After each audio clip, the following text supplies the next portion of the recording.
everybody, it is iFork, as you know down new, and I would like to welcome you once again back to Indie Bytes here on Pixel Attack. It is November the 1st, and our first game of the day is Blasting Agent by SeiferTim on Kongregate. This is a neat little 2D platformer where you pick up permanent upgrades for your gun as you go along. Some people would call this kind of a Metroidvania at first glance, but it's really not. Let's see if I can remember my buttons. Okay. It's more of just a challenge platformer. So if you look at the top left, you'll see the blue box and the two green and then the two red. Those are upgrades for my gun. I think one is range, the green ones are spread, I think, and I think red is just straight up damage. And those are permanent upgrades that carry around through every level whether or not you die. It's actually really interesting. They don't respawn if you go back to a level. I don't think they do anyways. I looked again and I couldn't find any. And they seriously come in handy. The enemy designs are really, really interesting. I love the soundtrack. It has a super retro feel to it. You can't shoot diagonally or up or down, but it kind of fits with how retro it is, so I'm willing to. I'll forgive it. And all in all, it feels really well put together. It does have some frame rate issues, but I think that's just because it's a web game, and you know it's kind of to be expected. What are you shooting me for? Stop! It's also kind of hard to tell how many hearts you actually have left. Just because, I mean, they're really small up in the corner.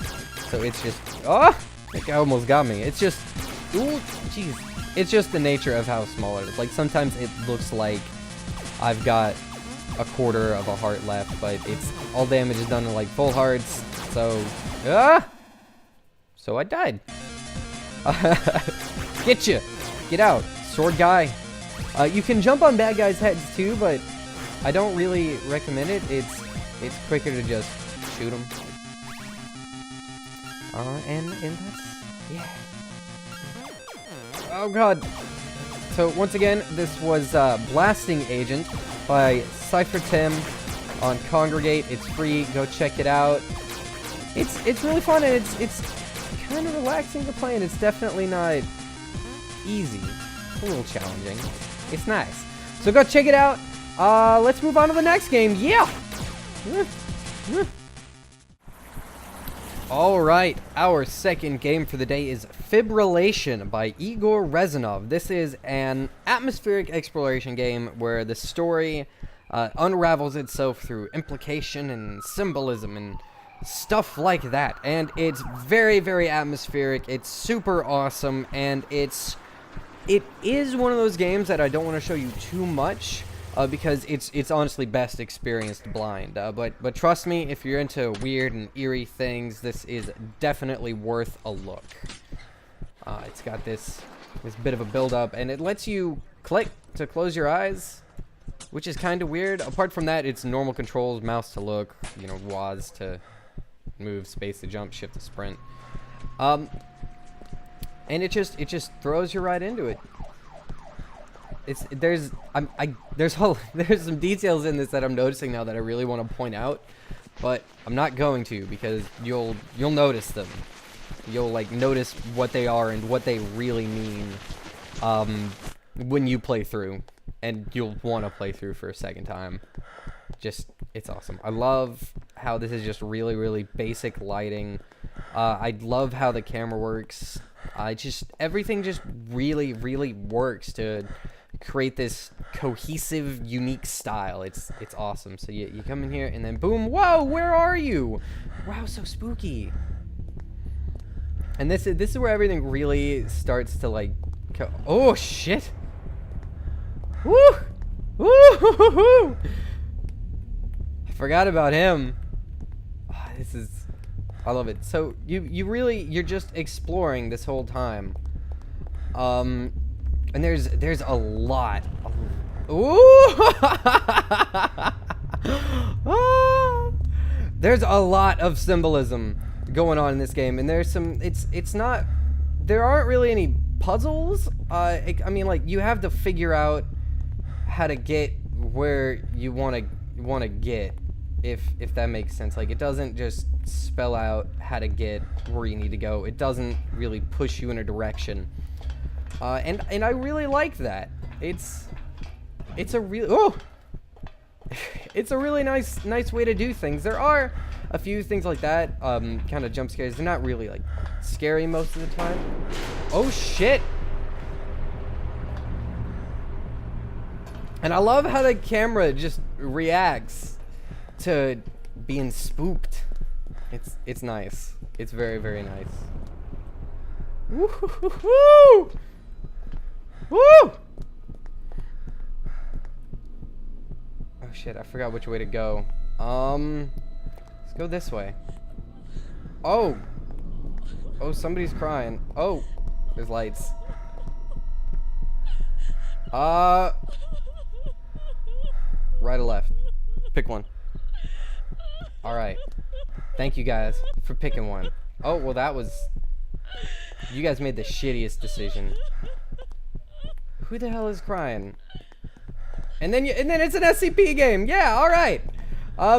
This is honestly where things really start to pick up. So I can't show you anymore because it gets crazy after this. Like, it was already kind of crazy. Now it shifts into overdrive. So go check this out. Like I said, it's Fibrillation by Igor Reznov. It's on Dasura, and it's actually free right now. I think as of this video going up, it should be free for the next, like, 2 days. But normally it's about $2, and it's definitely worth it. So go check it out, and let's move on to the next game. Alright, our third and final game for the day is Endless Legend by Amplitude Studios.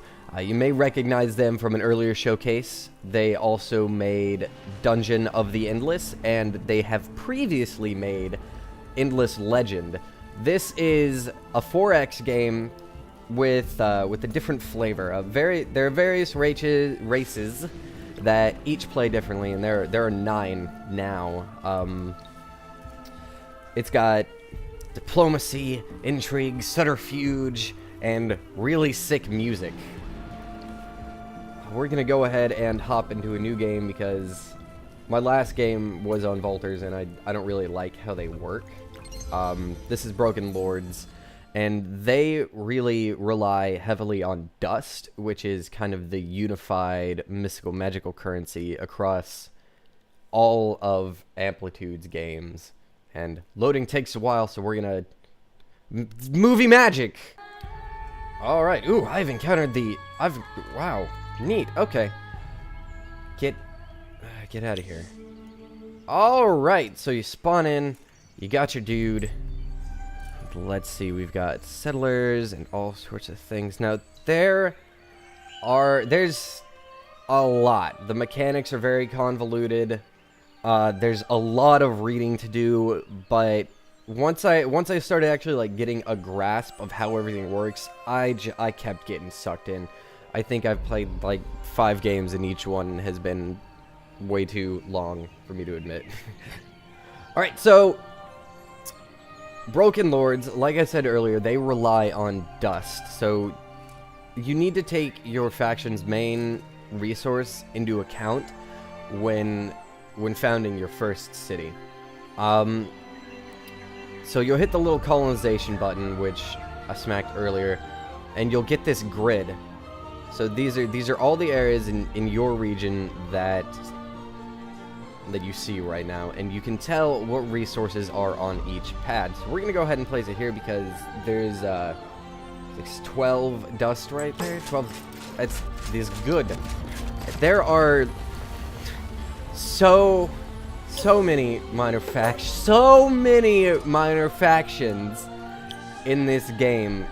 We've already encountered 3, and those I've never even seen before. I've been playing this game since early access. Oh no, don't do that. Get rid of that. Environment. Let's move you up here. Alright, I've been playing this game since early access, and they have added a lot. They've smoothed things out. It's just, it's good. It's really, really good stuff. And I totally forgot to show you this. Before each turn, if something is not being researched, you need to come in here and put some research on it. And it's pretty interesting the way this tree works. As you, like, you don't need to unlock everything in the first tree to get to the next one. I think this one, it's like 8 or 9. After I do 8 or 9 of these, I'll be able to start getting things from this tree. And I can get from both until, you know, I've got everything. And then it goes up to a 3rd and a 4th and a 5th. There's a lot of just add-ons and stuff like that. I've only ever made it to about halfway through the 2nd tree. I'm not gonna do a lot of reading each of what these things does. Because, like I said, there's a lot of text, but it's pretty easy to understand what they do. Like, I'll get plus 10 science and plus 10% science on my city, and my upkeep cost goes up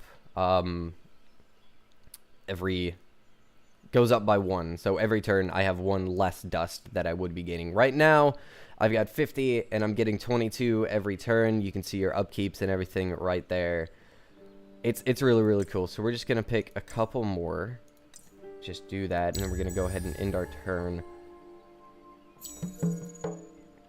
So at the end of every turn, it looks at everything that you've done, and it does actions for every faction that exists within your world. You also get quests and stuff like that. So like this one says, escort a hero with 3 infantry units to inspect some unspoiled ruins. Alright, so we'll do that. Let's go ahead and have it show us the location. Right there? Oh, that's easy. That's easy peasy. We just need to get a hero. And we're not in there. It'll keep, you know, a little reminder of your quest up there. And there's also that.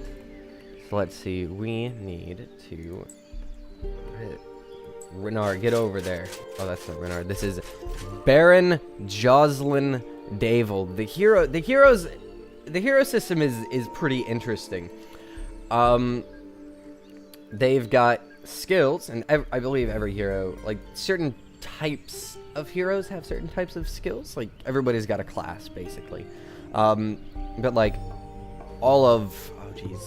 I think maybe all infantrymen will have, you know, the same thing. They've got different abilities, which is really, really awesome. And you choose their armor and their loadout. And when you assign your hero to a squad, I was trying to remember the term. When you assign a hero to a squad, everybody in that squad will actually, okay, go ahead and end the turn again. We'll actually take on the attributes of that hero. It may just be armor, I'm not sure.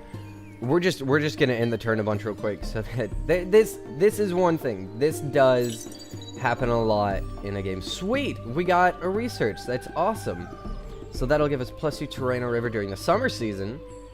And awesome, that's cool.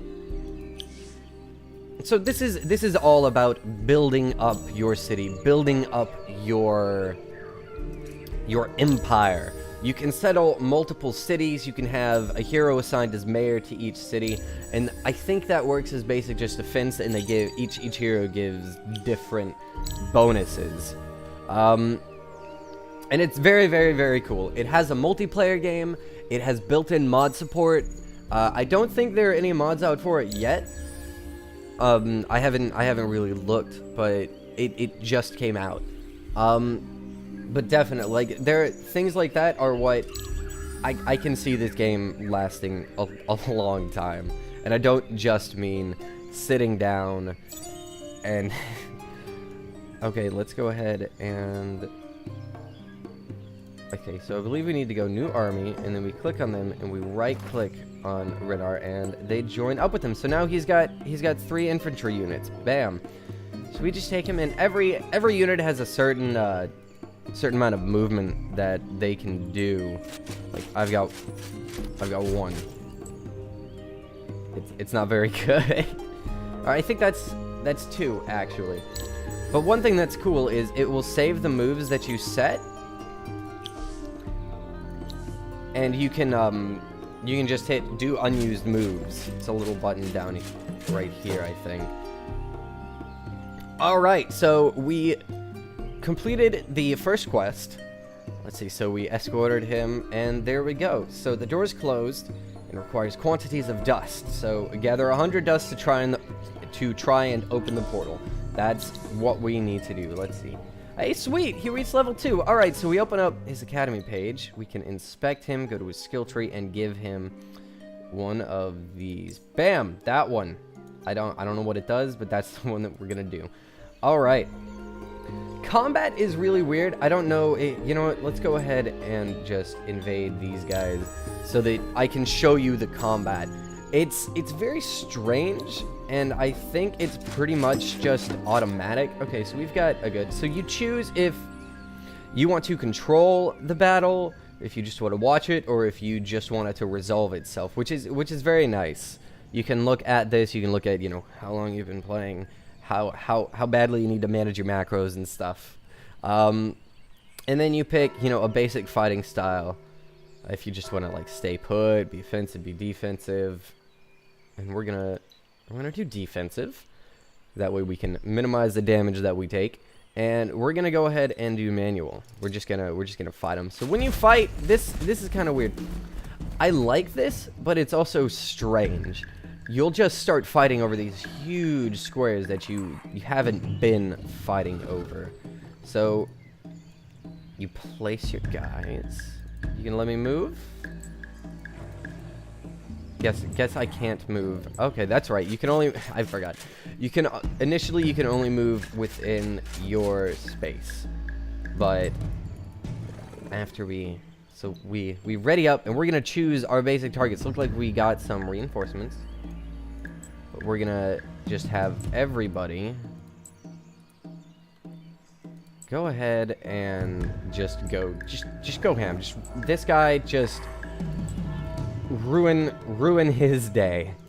And you choose the targets, and then it will do just automatic stuff. Like everybody will move on their own. But sometimes, and they may have changed this, but sometimes things happen that you didn't expressly tell them to happen. It's really weird. But I feel like this is basically supposed to be like Fire Emblem. I feel like that's what they were kind of trying to go for here, but there's a lot of stuff that just isn't explained, as with like everything in this game, and that really doesn't help with that. That said, it's pretty easy to just sit here and let it do its thing, and I'm actually able to like talk to you guys right now. These big dudes have a lot of health. Just go ahead and attack again. Holy crap. They added something new down here at the bottom too, this phase thing. I'm not quite sure what that is. Maybe that's like people's turns, or 58. Dang, don't eat me. What? I can't believe he did that. You just punched him. Wow, these ice orcs are dicks. So if we win this battle, we will basically, I think it will give us a choice to either destroy or assimilate the village that these guys came from. So if I assimilate them, I get bonuses based on their faction, and I think it opens trade and diplomacy and stuff like that with them. If I destroy them, then they're just not in my hair anymore. And there are tons of factions. It's crazy how many factions there are. I don't know if we're gonna win this battle. I may have bitten off more than I can chew. We're gonna find out. I think we'll at least knock this guy out. Yes. Disintegrates. What are you doing over there? Why are you over there? We can't like capture their flags. It would be really cool if you could like get to the other team and like capture their flags and make them be a part of you. Okay, so their target's gone, so they don't just automatically target the next guy, which is kind of weird. I mean, whatever. 76! Oh my god! What just happened there? I've never actually, like, used this guy in battle. I usually just throw him down to be my mayor, but I'm kind of having to rush everything right now to get you guys some content. There we go. We won, I think. I believe that's a victory. Yes. And then everybody just shovels right back in. So we won! Yay! Everybody got some experience. I lost some dudes. Whatever. Let's see. I can't do anything right now. That's right. Okay. Okay. I understand how it works now. So we'll have to rebuild them, and I think that we need to research certain kinds of diplomacy and stuff like that. Actions and stuff are really behind kind of a wall, but it's once you get going, Like, look, I've got 288 dust just from kicking their butt and from waiting. It's pretty simple. Okay, no, it's not simple. It's simple once you get the base mechanics down. If you're coming to this from Civ, you'll probably have a much better time adjusting to it than I did. But it's very, very fun. It has multiplayer. I haven't played it yet, but I'm sure that it works a lot like this. So that's it. Yeah. That's all the time we have for this episode. Thank you guys. What the hell is he dragging? What? I don't even... That's weird. Okay, whatever. Thanks for joining me. If you have any suggestions for any games that I should play on Indie Bytes, go ahead and just shoot me a message on Twitter, which is in the description. You can send me an email at nevin@pixelattack.net. And be sure... You can leave a comment below, too. And be sure to check out my personal channel. I do Let's Plays. And it's a lot of fun, honestly. So, I will see you guys next time. Bye-bye. For the love of games!